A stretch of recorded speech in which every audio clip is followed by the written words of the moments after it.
సిబ్బంది, ఐకేపీ అంతా కూడా యూనియన్, ఐకేపీ సంబంధించిన జేఏసీ, ఐకేపీ నుంచి జేఏసీ వన్ డే చిన్నగానే మీరు అడావుడేం లేదు. మహిళా పెన్షన్ సంఘం నుంచి ఉమాదేవి గారు, తర్వాత గెజిటెడ్ చెప్పడానికి వీలుంటుంది. దయచేసి అందరూ కూడా ముందు పెన్షనర్ సంఘాన్ని ఎలో చేయండి. సీనియర్లు ప్లీజ్, మిగతా వాళ్ళు వెయిట్ చేయండి కొద్దిసేపు. సీనియర్లు రానియండి, పెన్షనర్స్ అసోసియేషన్ వాళ్ళకి కోవయ్యండి. పెన్షనర్స్ రామరెడ్డి గారు, లక్ష్మయ్య గారు, ఉమాదేవి గారు, నర్సయ్య గారు, కృష్ణమూర్తి గారు, పెన్షనర్ సంఘానికి ముందు టైం ఇవ్వండి. దీనికి దూరంగా జరగండి, మిగతా వాళ్ళు దూరంగా జరగండి. అక్కడ దండలు ఉన్నాయి, షాలుస్ ఉన్నాయి. ఇవాళ పెన్షనర్స్ అసోసియేషన్ పెద్దలు వచ్చారు, తెచ్చివ్వండి. అక్కడ ఉన్నాయి, అక్కడ ఉన్నాయి, అక్కడ తెచ్చివ్వండి. అక్కడ ఉన్నాయి, అక్కడ ఉన్న దండలు ఉన్నాయి పక్కన, అక్కడ ఉన్నాయి ఉన్నాయి. మిగతా వాళ్ళు వేరే కూర్చోండి. కొంతమంది అందరికి కూడా షాల్స్ ఉన్నాయి, దండల పూలమాలలు ఉన్నాయి, అన్ని కూడా చిన్నగా చేయొచ్చు. సారు 1 అవర్ 2 అవర్స్ ఉంటారు ఇక్కడ ఫ్రీగా.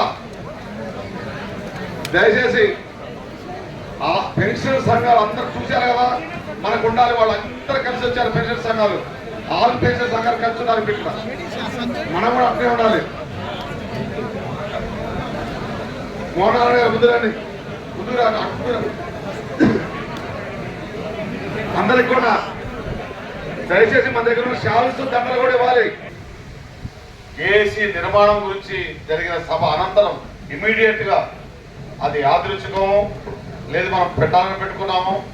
మన అందరికీ తెలంగాణ ఉద్యమంలో ఆది గురువుగా, మన యొక్క సిద్ధాంతకర్తగా మన అందరినీ ముందుండి నడిపించి తెలంగాణని సాకారం చేసి, తెలంగాణ వచ్చిన పిదప కూడా 10 సంవత్సరాలు మన కోసం కొంతమందికి దూరమై చాలా ఇబ్బందులు పడి తదుపరి మళ్ళీ ప్రభుత్వం, ఉద్యోగుల ప్రభుత్వం, ప్రజల ప్రభుత్వం కోసం పోరాడి మళ్ళీ ఇదే డయాస్ మీదకి మన మధ్యకి వచ్చిన మన తొలి గురువు, ఆది గురువు, ఉద్యమ నేత. ఇక మనం ఏం చెప్పినా ప్రొఫెసర్ అజయ్, ఏదన్నా ఏ అక్షరం కూడా తక్కువే. ఈరోజు సన్మానానికి సన్మాన గ్రహీత, సన్మానానికి వచ్చిన ఆచార్య కోదండరాం సార్ అనే మాట ఒక్క మనం జయశంకర్ సార్ అంటాం, తప్పితే కోదండరాం సార్. ఏది ఫోన్ నెంబర్లో కానీ మీరు ఎక్కడైనా చూడండి, ఓన్లీ సార్ అని వచ్చే పదం అక్కడే. పెద్ద పెద్ద ప్రధానమంత్రి గారిని కూడా ఆనరబుల్ అంటా తప్ప సార్ అను. అటువంటి ఆ స్టేజ్కి వచ్చిన కోదండరాం సార్ ఎమ్మెల్సీ పదవి అనేది చాలా చిన్న పదవి. నా దృష్టిలో, మన దృష్టిలో చాలా పెద్దగా ఊహించుకున్నాం. సార్ దిక్సూచి అనుకున్నాం. అయినప్పటికీ గత ప్రభుత్వంలోనూ ఏదో కొంతమందితోటి కొంత ఇబ్బందులు అందరికీ గురైంది.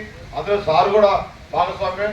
ఈరోజు చిరు పదవి, దాంతో పాటుగా మన ఉద్యోగ యావత్ 10 లక్షల ఉద్యోగ కమ్యూనిటీ సమస్యల పైన ఒక కమిటీని ఫామ్ చేసి సార్ అందులో మెంబర్గా పెట్టారు.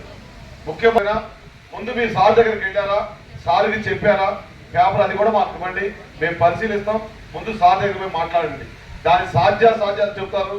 ఆర్థిక భారమైనదా, ఇమ్మీడియట్ గా చేయగలుగుతామా, ఆర్థికేతరమైనదా, ఇమ్మీడియట్ గా చేయొచ్చా, కంటిన్యూ చేయాలా, అన్నిటికీ కూడా అనుసంధానకర్తగా ఒక బ్రిడ్జిగా అటు ఉద్యమకారులకి, ప్రజలకి, ఉద్యోగులకి, ప్రభుత్వానికి సమస్యల పట్ల అన్నిటికీ కూడా నేనైతే కోదండరాం గారికి కోపం రాంగ్ అయితే చూడలే. మరి మనసులో ఉండి బీపీ పెరుగుతుందో కానీ ఎవరి మీద అరిసేది కానీ కన్నెర చేసేది కానీ, మేము కూడా ఒకసారి ఆశగా మాట్లాడే రోజులు ఉన్నాయి. మనకు ఇంటర్నల్ గా ఉంటాయి అంతర్గత ఇబ్బందులు. పోయి అడిగినా ఉండు చూద్దాం అనేది ఉంటుంది తప్ప ఎప్పుడు కూడా ఏ రోజు కూడా అది ఏమంటారు అంతర్గతంగా నిర్మాణం అంటే కొన్ని డిఫెక్ట్స్ అంటారు, మ్యానుఫ్యాక్చరింగ్ డిఫెక్ట్స్ ఉంటాయి మనందరికీ. సార్గా మ్యానుఫ్యాక్చరింగ్ లోనే ఆ పర్ఫెక్ట్ మిషన్ ఉన్నది, అందరినీ కలుపుకొని పోయే మిషన్. వారికి సార్ని అందులో అభినందిస్తూ ఈ రోజు మేము మా సమస్యలు మీ ముందు ఏకరూ పెట్టుకోవడం అంటే ఒక రకంగా మేము ఈరోజు సన్మానమనే పెట్టుకున్నాం. తర్వాతనే మా జేఏసీ మీటింగ్, కానీ నేచురల్ క్యాలమిటీస్ వల్ల అది పోస్ట్ పోన్ అయిపోయింది. జేఏసీ సన్నాహక సమావేశం తదుపరి మా కోదండరాం సార్ గారు పెట్టుకున్న సన్మాన కార్యక్రమం కూడా పోస్ట్ పోన్ అయింది. ఈ రెండు మళ్ళీ కలిపి ఒకేసారి పెట్టాల్సిన అవసరం ఏర్పడింది, లేట్ అయిపోతుందని దాంతో ఉదయం మాదైంది, ఈవినింగ్ సన్మాన కార్యక్రమం అయినప్పటికీ కోదండరాం సార్ అయితే సన్మానమా ఇదా ఏది ఉండదు. ఇప్పుడు పోతూ కూడా మేడలు నిలబడి వినత పత్రాలు తీసుకొని అక్కడ నిలబడి మాట్లాడిపోతారు. కాబట్టి ఇక్కడ మా సమస్యలు కొన్ని సార్కి చెప్పాల్సిన అవసరం ఉంది. మీ ద్వారా ప్రభుత్వానికి చేరవలసిన అవసరం కూడా ఉంది. ఎందుకంటే ప్రభుత్వానికి మేము చాలా దగ్గరగా ఉన్నాం. మీ ద్వారానే అన్ని సమస్యలకి మీ ద్వారానే పోతున్నాం. మొట్టమొదటి సమావేశం కూడా మీ ఆధ్వర్యంలో ఏర్పాటు చేశారు MCHRD. కాకపోతే సమస్యల పరిష్కారంలో సాధారణ బదిలీలో ఒకటి పరిష్కారం అయింది. మొదటి తారీఖు జీతం తీసుకుంటున్నాం. కొన్ని పెండింగ్ బిల్స్ పాతవి క్లియర్ అయినాయి. 1,00,000 రూపాయల లోపల బిల్స్ క్లియర్ అవుతున్నాయి. 6,000 కోట్లకు 3,000 అయినాయి. రిమైనింగ్ సమస్యలన్నీ కూడా అపరిష్కృతంగా అటు ఒక్కళ్ళు కాదు, ఉద్యోగులు, ఉపాధ్యాయులు, గెజిటెడ్ అధికారులు, పెన్షనర్లు, వర్కర్లు, అవుట్సోర్సింగ్, కాంట్రాక్టు, టెంపరీ, ఆశా వర్కర్లు, EGS, IKP, మున్సిపల్, గ్రామ పంచాయతీ వర్కర్లు, డైలీ వేజెస్, ఇవన్నీ కాదు. ఇక మనం ఇట్లా చాలా ఉద్యోగ కమ్యూనిటీ మొత్తం కూడా ఇక మా పెన్షనర్, సీనియర్ సిటిజన్స్ వారంతా మీ పక్కనే ఉండాలి. ఎక్కువ చాలా మంది నాకు సీనియర్ సిటిజన్స్ యాక్చువల్గా వారిని పైన కూర్చోబెట్టి మేము 3వ రైలు 4వ రైలు కూర్చోవాలి. ఆ సంఘాలు కూడా పెద్ద సంఘాలు సీనియర్లు వచ్చారు. సాయంత్రం మా సార్ సన్మానం చూసి సమస్యలు చెప్పుకున్నా పోదామని. పెన్షనర్ సమస్య కూడా అపరిష్కృతంగా ఉన్న చాలా సమస్యలు ఉన్నాయి సార్. ఈ రోజు మేము 46 డిమాండ్లు ప్రభుత్వం ముందు అవి, అందులో 46లో 9 మాత్రమే ఆర్థిక సంబంధమైనవి. మిగతా అన్ని కూడా 39 దాకా ఆర్థికేతర సమస్యలేమాయి. గవర్నమెంట్ మీలాంటి పెద్ద మనుషులు ఉన్నాయి. ఏదైనా చేస్తే అక్కడ ఉద్యోగం సస్పెండ్ చేయమంటారు. ఆ ఉద్యోగంతో బలవంతంగా సంతకం పెట్టించిన ఆ రాజకీయ పక్షాలను సస్పెండ్ చేయమన్నది ఎక్కడ జరగదు. ఏ పని మీదైనా రాజకీయ ఒత్తిడి ఉండొచ్చు. మా ఉద్యోగులకు ఒత్తిడి ఉండకుండా చేసినప్పుడే తెలంగాణ బాగుపడుతుందని మీ అందరూ మీరు ఇవన్నీ చాలా సమస్యలు ఉన్నాయి. మనం మాట్లాడుకోవడానికి జేఏసీ పెట్టాం. మన ప్రభుత్వాలకు అగనెస్ట్ కాదు. ఏ ప్రభుత్వాలు మన తగ్గుకోడు కాదు, అగనెస్ట్ కాదు. మనం ప్రభుత్వ ఉద్యోగులం, ప్రభుత్వానికి లోబడే పనిచేస్తాం. మీరు తీసుకొచ్చిన పథకాలను, జీవోలను ప్రజలకు చేయించుతో ముందుంటామని అందరూ ప్రమాణం చేసి చెప్పుకుంటూ మా హక్కులను కాపాడే బాధ్యత ప్రభుత్వానికి ఉండాలని చెప్పేసి సార్ కోదండరావు సార్ గారిని మాట్లాడిన తర్వాత మన జేఏసీ సన్మానం చేస్తుంది. డిసిప్లిన్ గా ఒక్కొక్క సంఘాలు వచ్చి చేయండి. మేము ఇబ్బంది చదవం, మీరే అచీవ్ చేసుకోండి. ఎందుకంటే ఇంత పెద్ద సార్లు ఇబ్బంది పెట్టకుండా తోసేయకుండా మొన్న మన ఇస్తే. Thank you.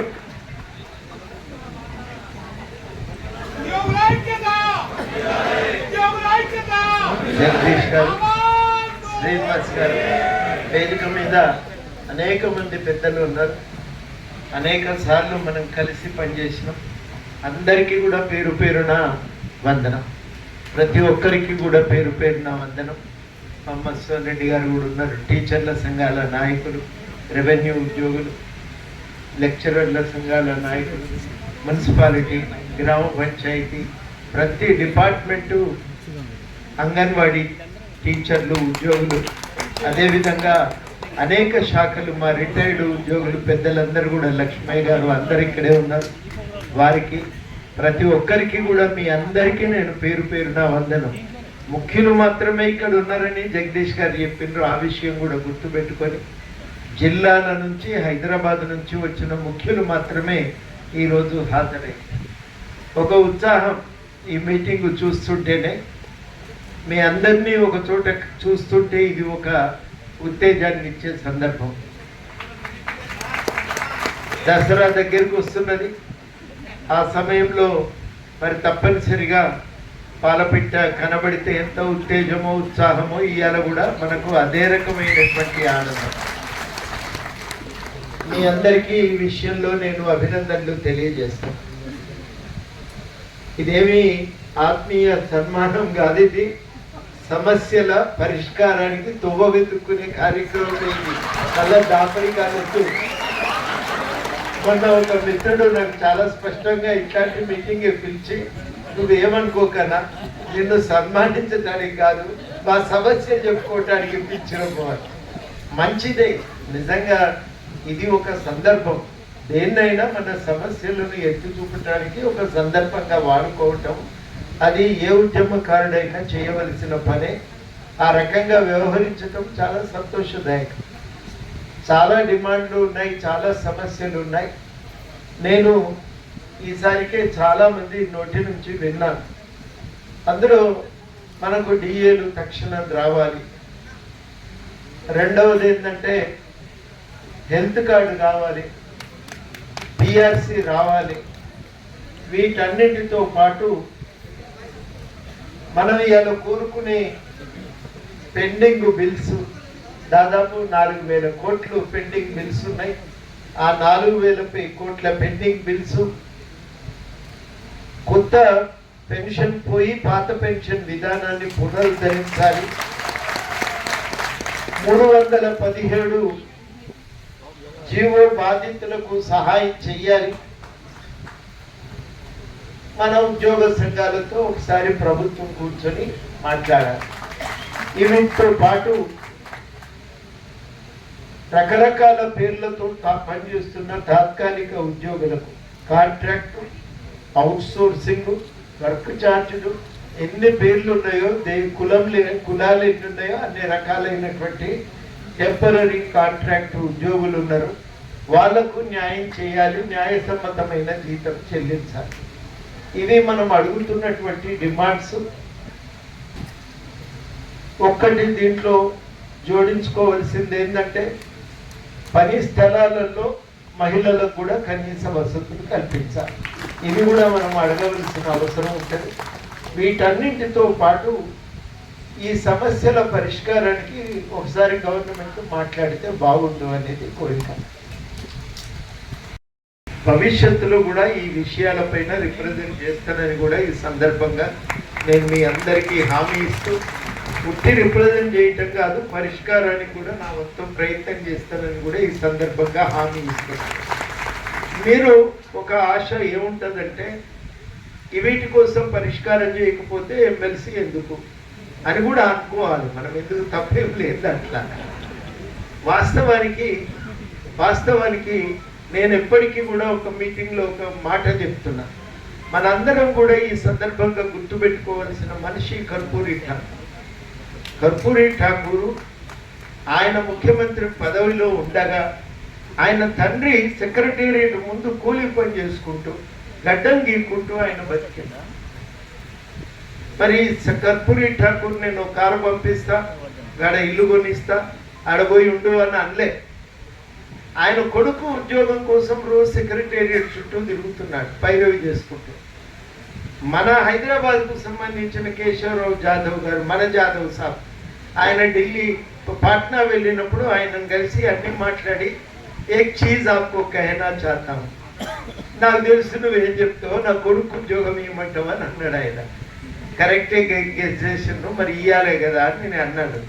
అంటే నేను ఈ బీహార్ యువకులందరికీ నాయకుడిని కానీ నా కొడుకు కుక్కనికి మెయిల్ చేయటానికి కుర్చీలో కూర్చోలేదు అని అన్నాడు ఆయన. అంటే అట్లాంటి విలువలతో కూడిన రాజకీయాలు. మన తెలంగాణ ఉద్యమం కూడా మామూలు ఉద్యమం కాదు. మీరు కొట్లాడిండ్రు తెలంగాణ కోసం, అనేక మంది పల్లెల్లో యువతీ యువకులు కొట్లాడిండ్రు, కొందరు బలిదానాలు కూడా చేసి తిరిగి రాని లోకాలకు వెళ్ళిపోయిండ్రు. అందరూ కూడా కోరుకున్నది తెలంగాణ రావాలని. అంతటి నిస్వార్థమైన ప్రజాస్వామికమైన ఉద్యమం అనేది మరొకటి లేదు. వాళ్ళెవ్వరు కూడా ఇది వస్తుంది పదవి అని ఆశపడలేదు. శ్రీకాంతాచారి తగలబెట్టుకున్నప్పుడు ఏమొస్తుందని అనుకున్నాడు, ఏమనుకోలేదు. ఆయన నిస్వార్థంగా తెలంగాణ వస్తే చాలని మాత్రమే కోరుకున్నాడు. ఆ విలువలను మనం ఇవాళ తెలంగాణలో గుర్తు చేసుకోవాలి. అందుకనే ఒక 10 సంవత్సరాల పాటు మన పాత్రనే గుర్తు లేకుండా చేశాం. దాన్ని సంపూర్ణంగా తుడిచిపెట్టే ప్రయత్నం చేశాం. ఇవాళ మళ్ళీ మనం ఆ పాత సందర్భాలను గుర్తు చేసుకుంటూ మన పాత్రను మళ్ళీ మనం గుర్తు చేసుకోవటం చాలా సంతోషదాయకమైన విషయం. మనం ఉన్నాము, మన వల్ల తెలంగాణ వచ్చింది అని గుర్తు చేసుకోవటం చాలా చాలా అవసరం. ఆ పాత్రను గుర్తు చేసుకున్నప్పుడు భవిష్యత్తుకు దారి కూడా మనం వేసుకోవటానికి అవకాశం కలుగుతుంది. మీ అందరికీ నేను చేసే విజ్ఞప్తి ఏంటంటే అట్లాంటి ప్రజాస్వామిక విలువలను పాదుకొల్పటానికి అందరం కూడా సీరియస్గా ప్రయత్నం చేద్దాం, పూనుకుందాం అని నేను ఈ సందర్భంగా మిమ్మల్ని అభ్యర్థిస్తూ అటువంటి విలువలకు కట్టుబడి నిలబడతానని కూడా మీ అందరికీ మాట ఇస్తున్నాను. ఇందులో సొంతము స్వార్థము కాదు, సమిష్టి ప్రయోజనాల కోసమే నిలబడి సమస్యల పరిష్కారానికి ప్రజల వెంట ఉంటానని కూడా ఈ సందర్భంగా హామీ ఇస్తూ మరొకసారి ఈ ప్రతిష్టాత్మకమైనటువంటి భవనంలో ఈ సన్మానం జరుపుతున్నందుకు కృతజ్ఞతలు కూడా నేను తెలియజేస్తూ ఉన్నాను. ఈ తెలంగాణలో మాత్రమే ఇట్లాంటివి సాధ్యమవుతాయి, వేరెక్కడ కూడా మీకు ఇట్లా జరగవు ఈ కార్యక్రమాలన్నీ. ఇంత వినూత్నంగా ఆలోచించడం అనేది కూడా ఇక్కడ సాధ్యం కాదు. మొన్న మేము ఒక మీటింగ్ పెట్టుకుందాం, దేశ పరిస్థితుల గురించి మాట్లాడుకుందాం, స్పీకర్ల లిస్టు మీకు తోచిందేమన్నా సూచన చేస్తారా అని మేము యోగేంద్ర యాదవ్ గారిని అడిగితే, హైదరాబాద్కి ఎక్కడి నుంచో లిస్టు ఇస్తే చాలా అవమానం చేసినట్టే, మీ దగ్గరే మాట్లాడటం ఇంకో దగ్గరికి పోతే బాగుండని మేము కోరుకుంటున్నాం, కాబట్టి అవసరం లేదు అని. తెలంగాణ పరిస్థితి కూడా అంతే. ఒక ఉన్నతమైనటువంటి చైతన్యాన్ని, ఆ చైతన్యానికి ఇవాళ పతాకగా ఇవాళ ఇక్కడ ఈ సమావేశం జరగటం, ఇంతమంది ఐక్యం కావటం చాలా సంతోషదాయకం. మీ అందరినీ ఈ సందర్భంగా నేను అభినందిస్తూ మరొకసారి ఈ పరిష్కారానికి అందరం కలిసి ప్రయత్నం చేద్దాం.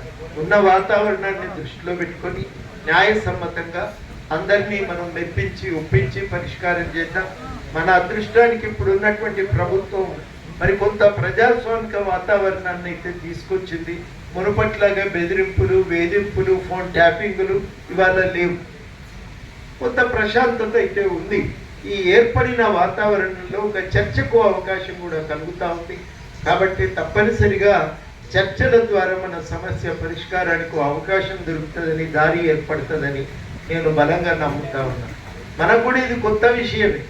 ఇంతకాలము ప్రతిపక్షంలో ఉండి తెలంగాణ కోసం కొట్లాడిన వాళ్ళమే కానీ భారత మాత బిడ్డలు, వాముని రత కిరణాలు, భావి భారత పీఠికలు, మా సమర యోధులు, భావి భారత పీఠికలు, మా సమర యోధులు, ధీరులు గరశూరులు, రణవీరులు, బహునేకులు, జై భరత సేన, జై జై భరత సేన, జై భరత సేన, జై జై భరత సేన. నిధులలేని కనుపాపకు కదలిక నేర్పించి, నిధులలేని కనుపాపకు కదలిక నేర్పించి, కదం తొక్కు పాదాలకు పరుగుల స్వరం అందించి, అడుగడుగున దుడుగుతనం గడుపుతున్న సింహబలం, ధైర్యము సాహసం మరవలేని త్యాగదనం. జై భరత సేన, జై జై భరత సేన, జై భరత సేన, జై జై భరత సేన. హృదయ కావు మీరు జరం ఉప్పెనైనది, హృది నిండిన మీ శౌర్యం ఎద విరిచినది. పద పదమని పగరగలే పదనెక్కిన కనుకడలి, ధైర్యము సాహసం మరవలేని త్యాగదనం. జై భరత సేన, జై జై భరత సేన, జై భరత సేన, జై జై భరత సేన. తొలి సమరము కోరుతుంది వీర తిలకము, తగు యుక్తిని అందుకుంది భారతీయము. తుది సమరము కోరుతుంది వీర తిలకము, తగు యుక్తిని అందుకుంది భారతీయము. సెగలి ఎగసె చిమ్మురమ్ము తెగువ చూపిన రకము, ధైర్యము సాహసం మరవలేని త్యాగదనం. జై భరత సేన, జై జై భరత సేన, జై. రేవుల్ల మట్టి పుత్తిల్లల్ల, మట్టి పుత్తిల్లల్ల, తొవ్వా పువ్వుల తీరు అమరులుంటారు, తొవ్వా పువ్వుల తీరు అమరులుంటారు. జోహారులు జోహారులు, వీరులకు జోహార్, అమరులకు జోహార్, వీరులకు జోహార్, అమరులకు జోహార్. భూమ కొల్లగొట్టి భూమాత చెరపట్టి, భూమాత చెరపట్టి, నాగలి దున్నే కార్తె నాన్న రైతుల్ని, నాన్న రైతుల్ని, వడ్లేసే తల్లుల్ని బరి మీద చెరపట్టిన, బరి మీద చెరపట్టిన, నైదమోని గుండెల్లో నిదురించిన అమరులకు జోహారులు జోహారులు, వీరులకు జోహార్, అమరులకు జోహార్, వీరులకు జోహార్, అమరులకు జోహార్. నీళ్ళన్నీ మరలించి నిధులన్నీ తరలించి, నీళ్ళన్నీ మరలించి నిధులన్నీ తరలించి, తెలంగాణ బతుకుల్లో తెగబట్టి కొట్టినా ఆంధ్ర సర్కారు పైన అసమాన పోరు చేసి ప్రత్యేక రాష్ట్రానికి ప్రాణమిచ్చిన మరులకు జోహారులు వీరులకు జోహార్, అమరులకు జోహార్, వీరులకు జోహార్, అమరులకు జోహార్. ధర్మమవుతుంది మనసు లేని రోజున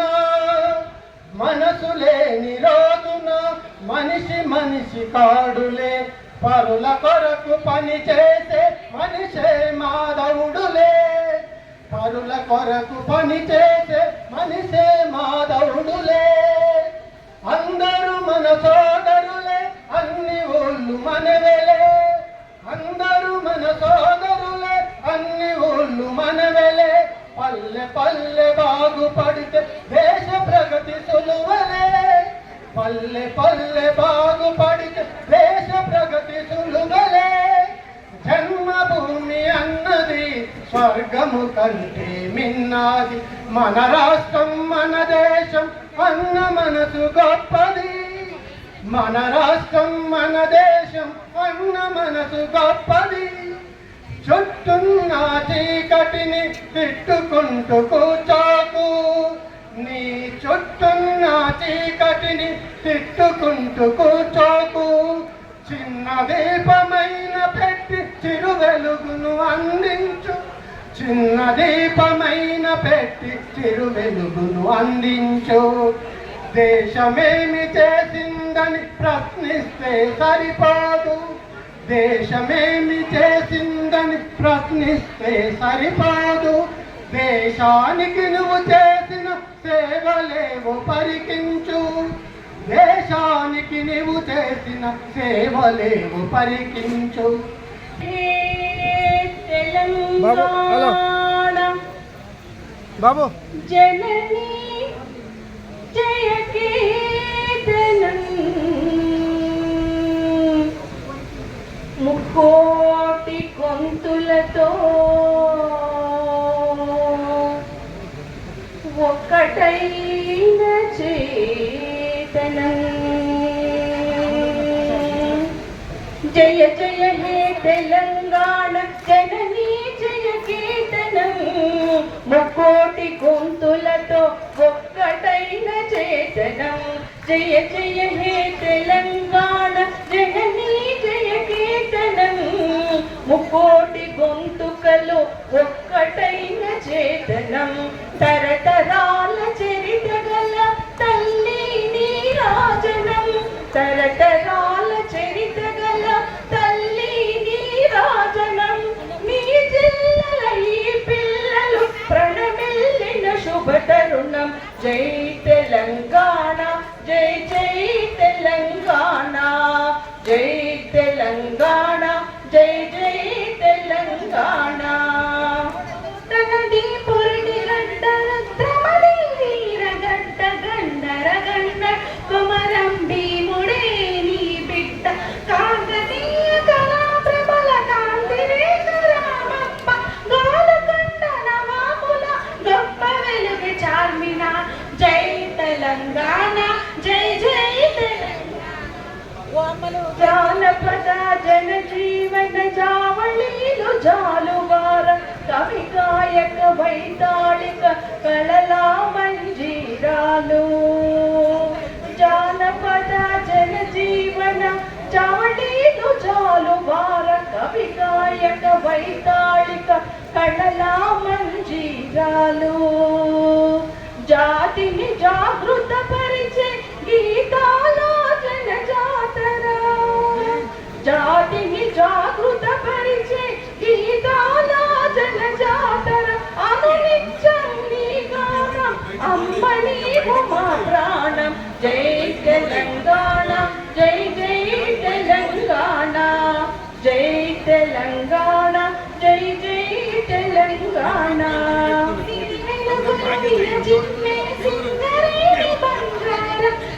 తనుమున కలిజాలి నీ తనువు సింగార సహజమైన మన సంపద సకలైన పువ్వుల పునసీల మంది సారము మాగాలి కదనీయ జై తెలంగాణ జై జై ఎలా హృదయ ధన్యవాదాలు తెలియజేస్తున్నాను.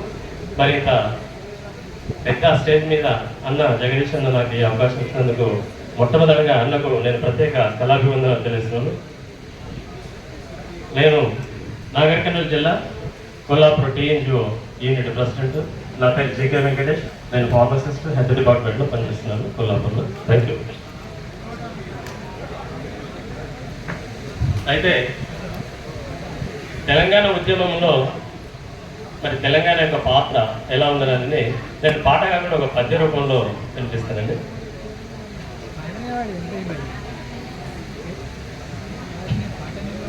వేదముకులతోడ వేద ఘోషలతోడ విలసిల్లినట్టిదే తెలంగాణ. రతనాల రాసులం రమణీయ శోభతో ప్రసవించినట్టిదే తెలంగాణ.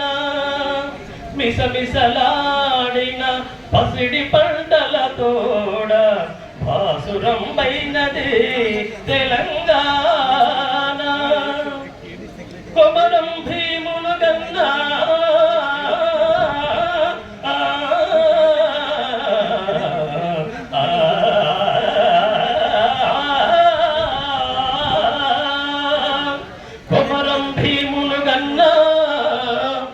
తెలంగాణలో కొమరం భీము, సర్వై పాపన్న, సాగలి ఐలమ్మ ఇలా ఎందరో ఉద్యమకారులను గన్న గడ్డ మన తెలంగాణ. కొమరం భీములు గన్న వీరులందరి తోట వెలుగొందినట్టిదే తెలంగాణ. నిఖిల విఖ్యాత కళలకు నిలయమైంది, నిఖిల విఖ్యాత కళలకు నిలయమైంది. అట్టి సద్భూమిలో హృదయము పొందమమ్ము పుట్టించితివి. తత్రుణంబు దీర్పా వందనము చేతును తెలుగు తల్లి.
ఒక్కడు యాడవున్నదో గాని కంటికి కనరాడు.